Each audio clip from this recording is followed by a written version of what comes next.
You have to be consistent through your entire career playing at a high level, and there's some guys in the NFL. Hello and welcome. For those who may not follow the NFL or watch the Super Bowl, Patrick Mahomes is the star quarterback of the Kansas City Chiefs.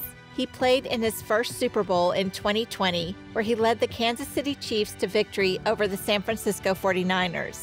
The game was also the first time the Chiefs competed in the Super Bowl since 1970. After their win, Mahomes was the Super Bowl MVP and became the youngest quarterback and third youngest player to earn the award in NFL history. Patrick Mahomes is undeniably on the path to greatness, and he has the mindset of a champion. He enters every single season with the hope of lifting a trophy at the end of the season. The voice, which is already kind of hoarse, is kind of going back and forth with me. His goal is to win as many Super Bowls as possible and to play in the game every single year. He goes in with that mindset every single time he hits the field. But Patrick doesn't just focus on games. He pushes himself to improve in every practice too. For Patrick, you don't get those opportunities every single year in the NFL. He has said, once your career is done, then you look at those times and see where those moments were in your career, where you could have had something or where you executed and you did go out there and achieve your dreams. Champions don't give up. They're committed to success. Their strong belief in themselves or a higher power motivates them to continually push through adversities and failures.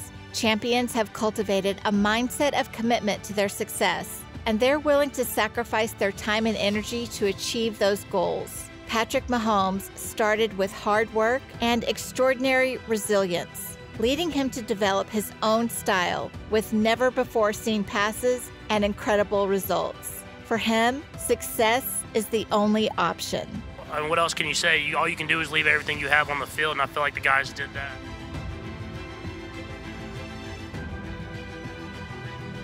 Going out there and making plays happen. If you watch a lot of other quarterbacks, if stuff doesn't happen the exact right way, it's like it's almost a dead play. And with Brett, it's about going out there and giving their guys chances to make plays. And so as I kind of grew up among playing football, when I scrambled, I'm not the fastest guy, so I'm not gonna be running with the ball. I'm gonna go throw it to those playmakers, give them a chance, and trust what I see. Another big thing is he's never scared to make a throw, and so if I think I can get it in there, I'm gonna make that throw, and hopefully it works out. It's amazing growing up, watching him sling the football around, and then being able to go out and try to do some of the things that he did. I mean, this is a surreal moment for sure. It's amazing to hear, but I'm still a long ways away. I mean, we had a good season this last year, but to have that longevity to do it every single year is something that I'm gonna have to strive to do, and taking care of my body and going out there and keeping that same passion for the rest of my career. Yeah, I mean, you gotta love the game. I think that's the biggest thing that gets lost in things when people grow up and they're trying to be all these skill-based and doing all that stuff. When it comes down to it, it's about who loves the game the most and who's gonna go out there and the skill or what you've been taught or stuff like that. It's about who's going out there to win a football game.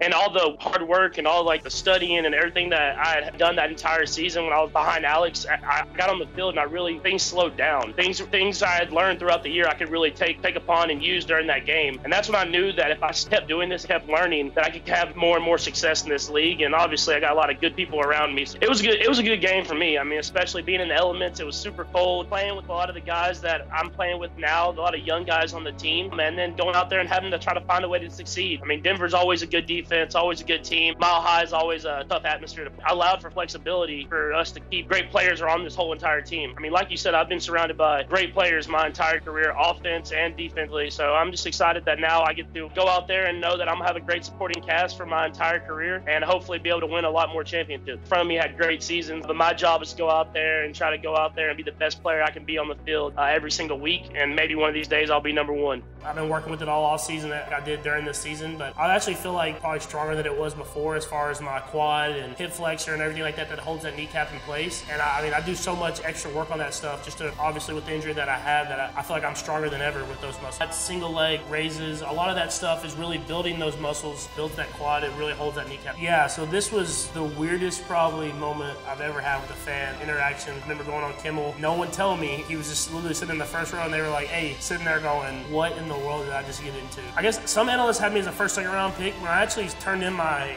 draft grade, you can turn in and get a projection from the NFL. They said second or third round pick, and I was like, man, I'm going in the first round. That was my mindset. The analysts said first, second round. I'd gotten a second or third round grade back. I trained hard and impressed enough coaches that I got drafted in the first round. It was surreal. I never had doubt that we were going to win, but I for sure was like, man, we're running out of time. Find a way to win that game. Something that I'll be able to relive the rest of my life. You want to make sure that we hold on to that, and for the guys to go through the season that we've been through and to keep battling and persevering, it's special to get to this moment. It's special. I mean, they show us so much passion week in and week out every single day. To be able to give that back to them they've had the hard times and now hopefully the good times. We're going to continue to battle and continue to try to finish the job and go get that Lombardi trophy. When I went and talked to those guys on the sideline, there was no one hanging their head. There was no one had any doubt. We knew that we were going to get on the field and make stuff happen and continue to battle. We knew our defense was going to make plays like they did all night, and we were able to fight one play at a time to get the lead and then hold on to it. Yeah, I think it's a tribute to the people that we have in this organization and in our building. First, the training staff, making sure that I got the right rehab in to be as close to 100% as I could be. Coaches, Coach Reed, Coach Bieniemy, Coach Kafka, with the game plan that we had, that we could attack voids and